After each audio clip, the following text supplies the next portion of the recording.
Hola, en este video vamos a estar trabajando ya con lo que me dice el criterio de la primera derivada. Que de hecho, ya a estas alturas ya, ustedes creo que solitos pueden deducir qué es lo que me dice este criterio de la primera derivada. Sin embargo, obviamente esto se puede demostrar. De nuevo, la demostración la dejo para otro video. De lo que voy a hablar ahorita es justamente de la información que me proporciona la primera derivada. Y les voy a insertar un pedazo del video anterior en donde nosotros hicimos como un ejemplo previo en donde básicamente ya tenemos todo, ¿sí? Pero dentro de ese ejemplo previo yo hablé justamente de qué pasaba antes y después de tener un máximo, antes y después de tener un mínimo, locales, ¿verdad? ¿Qué pasaba con el signo de la derivada para que esto nos quede un poquito más claro? Entonces les dejo el video para ya formalizar lo que nos dice el criterio de la primera derivada. Nosotros en ese video previo también habíamos adelantado una parte de lo que nos va a servir aquí, que es justamente ver qué pasa antes y después de estos diferentes valores máximos o mínimos locales. Entonces, si se recuerdan, habíamos hecho esto. Ahí hemos dibujado un par de puntos, por ejemplo aquí, estoy dibujando varios, y les había yo preguntado cómo era la pendiente de la recta tangente, y por ahí voy a ir ahora. Vamos a ver acá que tenemos una recta tangente con signo negativo, una pendiente de la recta tangente con signo positivo, otra pendiente de la recta tangente con signo positivo. Aquí esto ya va decreciendo, ¿verdad? Ya habíamos dicho que esa era la relación. Aquí una recta tangente con pendiente negativa, otra recta tangente con pendiente negativa y otra recta tangente aquí con pendiente positiva. Solo para ir recordando un poquito. Y habíamos mencionado que nos habíamos dado cuenta, y esto no lo habíamos formalizado, de hecho, de eso se trata en estos videos, que nos habíamos dado cuenta que en el caso de tener mínimos, por ejemplo, los mínimos locales en A y en E, miren qué está pasando, ¿sí? La recta tangente está cambiando de ser negativa a ser positiva. Negativa a ser positiva. Mientras que cuando estoy hablando de los máximos, lo que está pasando es que la pendiente de la recta tangente está cambiando de ser positiva a negativa y obviamente va a ser cero en el punto crítico. O en este caso nuestro valor máximo o mínimo. Entonces eso nos daba a nosotros una idea de qué era lo que estaba pasando con el comportamiento de la función. Entonces nosotros podíamos, y esto lo aclaramos así un poquito intuitivamente y ahorita lo vamos a formalizar, que si nosotros teníamos que la derivada cambia de positivo a negativo, nosotros estaríamos hablando de un máximo local, ¿sí? Y de hecho va a estar asociado con el criterio de la primera derivada que vamos a enunciar formalmente en un ratito. Y si la derivada cambia de negativo a positivo, como lo vemos aquí, negativo a positivo, pues nosotros vamos a estar hablando de un mínimo local. Bueno, y después de ver ese mini videito introductorio, creo que es bastante fácil venir y hacer la deducción de lo que me dice el criterio de la primera derivada. Obviamente todo este tipo de criterios tienen ciertas restricciones para los cuales los podemos aplicar. Y en este caso es que la función sea continua en un intervalo abierto y que se hace un punto crítico de la función que se encuentre dentro de este intervalo abierto. Si se dan cuenta, no hay necesidad de que la función sea derivable, porque obviamente al estarnos hablando aquí del famoso punto crítico, si nosotros recordamos, el punto crítico era donde la derivada era cero o donde la derivada simplemente no existía, o sea, piquitos, ¿sí? En el caso de que este caso obviamente es continuo. Ahora, con esto en mente, pues el criterio se divide en tres partes y la verdad son obvias. Entonces vamos a empezar con lo más simple. 1. Si f' de x cambia de, y aquí lo voy a ir aclarando, positivo a negativo,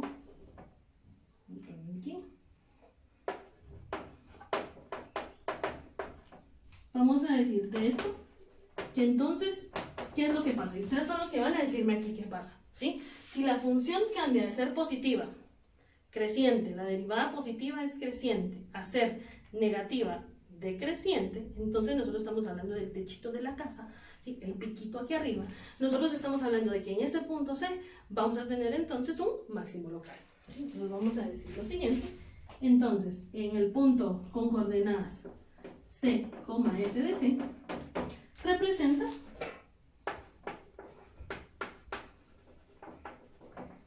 un máximo local.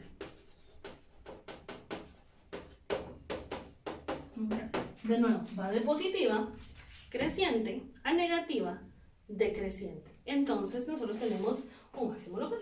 Segundo caso. Si f' de x cambia de negativo a positivo,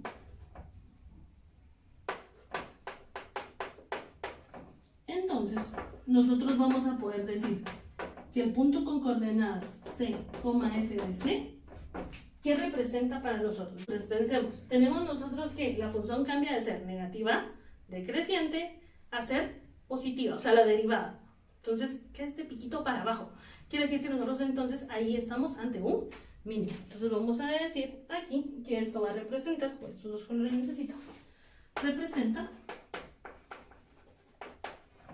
un mínimo local. Pero nos hace falta un caso, ¿sí? Y es un caso que nosotros no vimos en ese videito introductorio, que es el caso número 3. ¿Qué pasa cuando ninguna de estas dos cosas está pasando? O sea, ¿qué pasa cuando no cambia?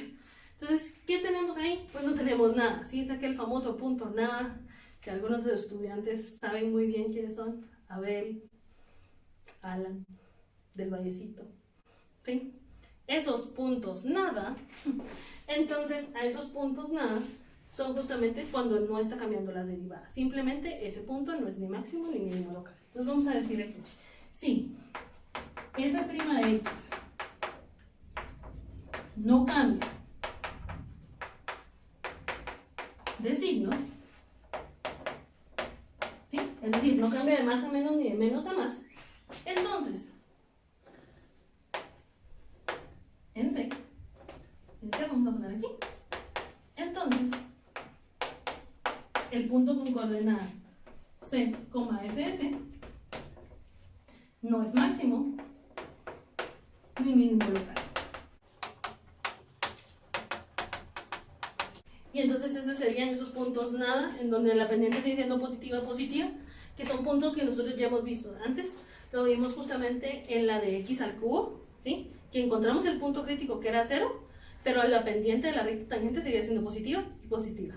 Bueno, y para entender todo esto que me dice el criterio de la primera derivada de una mejor manera, vamos a hacer 4 gráficas que me van a ayudar a entender qué pasa o qué no pasa cuando hay cambios o no hay cambios en los signos de la derivada. Ahora sí, con estas gráficas vamos a entender justamente mejor qué me dice cada uno de estos 3 casos, ¿no? Tengo aquí 3 curvas que cumplen con ser continuas en el intervalo. En este caso yo las puse cerradas, pero pueden estar abiertas. Y C, todas tienen un punto crítico. Entonces, todas en este caso tienen un punto crítico en donde la derivada es 0. Entonces, miremos acá. Si yo tengo, por ejemplo, acá, lo voy a hacer en nada acá. Este punto de acá es mi punto crítico, ¿verdad? Porque es donde la pendiente de la recta tangente es igual a 0. O sea, f' en C es igual a 0, ¿sí? Aquí yo tengo otro punto crítico, porque yo sé que aquí, otra vez, f' de C es igual a 0. Estos dos puntos críticos que yo conozco, que es justamente el máximo y el mínimo, que es justamente lo que dice el teorema de Fermat. Regresando aquí. Yo aquí también tengo un punto crítico, ¿sí? Solo que en este caso nuestro punto crítico está aquí. Y aquí tenemos este valor de C, en donde obviamente f' de C es igual a 0. Esto cada día truena más ustedes. Ahora miremos acá. Tenemos lo mismo más o menos por acá. Si yo les pregunto qué pasa en este valor de C, yo tengo aquí que f' de C es igual a 0. Entonces tengo 4 casos en donde tengo puntos críticos cuya derivada es 0, pero no todos estos puntos críticos ni son máximos ni son mínimos. De hecho, eso es Fermat. O sea, Fermat tiene que venir a su cabeza. ¿A qué voy con eso? Estos no son contraejemplos de Fermat. Acuérdense que Fermat me dice que si hay máximos o mínimos, entonces la derivada es 0. ¿Sí? No es al revés. No porque la derivada es 0 hay máximos o mínimos. Y esto es el contraejemplo perfecto. Pero dejando eso a un lado, regresemos a lo importante. Entonces aquí Lo que me dice este criterio es qué pasa antes y después de este punto crítico, es lo que me va a establecer si lo que yo tengo ahí es realmente un máximo o un mínimo local. Entonces, miremos acá. Si yo les pregunto qué pasa con las rectas tangentes antes y después, entonces miremos acá. Aquí, en este punto de acá, si yo dibujo una recta tangente, es negativa. En este punto de acá, una recta tangente es negativa. En este punto de acá, negativa. En este punto de acá, negativa. ¿Sí? Si yo las dibujo acá, positiva. Si las dibujo acá, positiva, porque también sé que la función está creciendo, decreciendo, eso yo ya lo sé. ¿Qué pasa aquí? Positiva, positiva. Y aquí es donde nos damos cuenta justamente lo que nos está diciendo el teorema, ¿sí? Nos dice, si la derivada cambia de negativa a positiva, cambia de negativa a positiva, ¿sí? Si quieren se los describo acá. Lo que tenemos es lo siguiente. F' de X es negativa y de este lado tenemos que F' de X es positiva, ¿sí? Cambió de signos de menos a más, de menos a más, de decrece a crece. Entonces, quiere decir que en este punto C, lo que ustedes tienen es, lo voy a poner aquí, un mínimo local. Que es justamente lo que me dice el 2, ¿verdad? Lo voy a poner aquí, la 2. Aquí pasa lo del 1, ¿verdad? La pendiente de la recta tangente está cambiando de positivo a negativo. Positivo a negativo. Crece, decrece.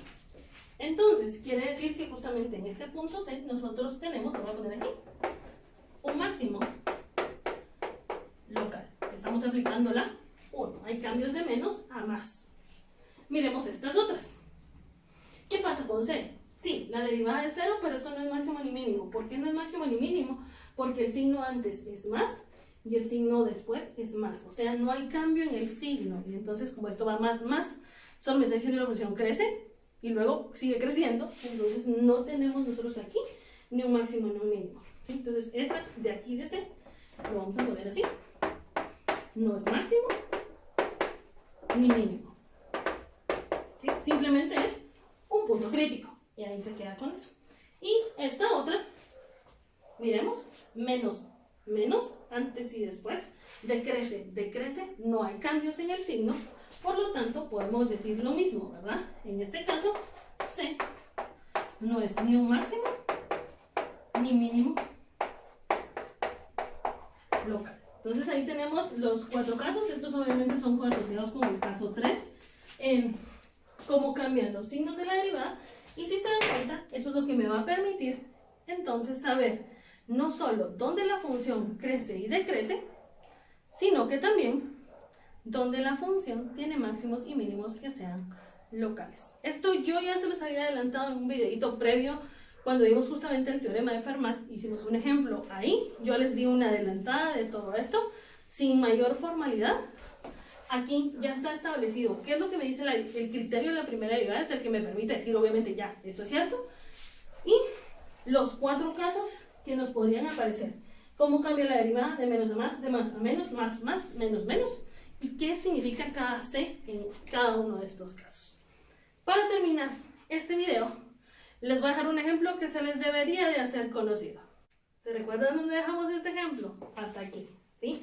Y ahora que nosotros ya vimos el criterio de la primera derivada, pues podemos decir algo más, ¿sí? Con el criterio de la primera derivada establecimos cómo cambiaban los signos antes y después de la derivada. O sea, si teníamos un máximo, lo acabamos de ver, ¿sí? El signo va positivo a negativo, porque crece, miren, voy a soltar todos mis yesos, porque crece y luego decrece. Y para el caso donde tenemos un mínimo, decrece y luego crece. Piquito para abajo, mínimo. Piquito para arriba, máximo. ¿Sí? Entonces miremos justamente lo que pasa aquí. La función, se los voy a poner aquí en verde. La función positiva crece. ¿Sí? Viene aquí como que crece. Y luego, ¿qué hace la función? Decrece. piquito arriba. Significa que justamente en este valor, que es justamente cuando x vale 0, lo voy a poner aquí, cuando la x vale 0, nosotros estamos ante un máximo local. Crece, decrece, piquito, casita, ¿sí? Ahora, ¿qué pasa después? La función decrece, lo voy a seguir haciendo, aquí me gusta hacerlo así, nada más. Decrece, y luego, ¿qué está haciendo la función? Crece, decrece, crece, piquito para abajo. Entonces aquí nosotros tenemos un mínimo local. Entonces decimos, cuando x es igual a 1, nosotros estamos ante un mínimo local, ¿sí? Pero obviamente aquí solo encontramos la coordenada en x, en donde nosotros tenemos justamente este máximo y este mínimo. ¿Qué hacemos nosotros para encontrar cuánto vale esta coordenada en y? Pues simplemente evaluamos la función en estos puntos que tenemos acá. Entonces nos vamos a dar cuenta de lo siguiente. Si vengo yo y evalúo la original, no la derivada, f de 0 y f de 1, al evaluar en 0, 0 al cubo menos 3 medios de 0 al cuadrado, lo voy a poner aquí, miren, 0 al cubo menos 3 medios de 0 al cuadrado, obviamente me da 0. ¿Sí? Eso significa que lo que tenemos acá es realmente el punto con coordenadas 0, 0. 0 en x, 0 en y. ¿Sí? Y cuando evaluamos en 1, nos queda 1 al cubo menos 3 medios por 1. ¿Sí? O lo que sería igual nada más a 1 menos 3 medios o 1 menos 1.5 nos da 1 medio. Y esto nos daría el punto con coordenadas 1 en x y, miren, ya resté mal, aquí era menos 1 medio, creo que lo dije pero lo escribí mal, 1, menos 1 medio, que si les vuelvo a poner la gráfica, ahora se van a dar cuenta justamente que aquí es donde ustedes van a tener sus máximos y sus mínimos, obviamente en este caso, que son locales, ¿sí? Entonces, saber dónde la función crece o decrece es la clave para que yo pueda utilizar el criterio de la primera derivada y entonces concluir, dependiendo si hay cambio en los signos, de más a menos es máximo, de menos a más es mínimo, ¿sí? Y en el caso, ojo, que no cambien, no ocurre ahorita, pero en el caso de que no cambien, entonces simplemente la función sigue ya sea o creciendo o decreciendo, ¿verdad? Y entonces con eso concluimos este video en donde ya hablamos nosotros de el criterio de la primera derivada asociado al criterio de funciones que son crecientes y decrecientes, el mix.